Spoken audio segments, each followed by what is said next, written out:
সদ্য প্রয়াত বিএনপির চেয়ারপারসন খালেদা জিয়ার কবর জিয়ারত করেছেন তার নাতনি জাইমা রহমান সহ পরিবারের সদস্যরা। শুক্রবার 2 জানুয়ারি সকালে রাজধানীর জিয়া উদ্যানে সমাহিত দাদির কবরে শ্রদ্ধা জানাতে যান তারা। পরিবারের অন্য সদস্যদের সঙ্গে নিয়ে সকাল 10:30টার দিকে জাইমা রহমান জিয়া উদ্যানে পৌঁছান। তার সঙ্গে পরিবারের মোট 20 জন সদস্য ছিলেন। তারা সেখানে দীর্ঘ সময় মোনাজাতে শামিল হন।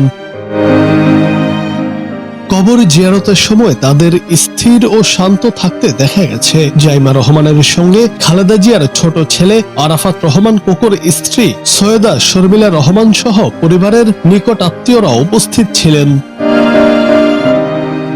গত মঙ্গলবার ভোরে এভারকেয়ার হাসপাতালে চিকিৎসাধীন অবস্থায় মারা যান বিএনপি চেয়ারপারসন বেগম খালেদা জিয়া। বুধবার মানিক মিয়া অ্যাভিনিউতে জানাজা শেষে তাকে রাষ্ট্রীয় মর্যাদায় জিয়া উদ্যানে শহীদ রাষ্ট্রপতি জিয়াউর রহমানের কবরের পাশেই সমাহিত করা হয়। জুনায়েদ আহমেদ, বাংলা টিভি।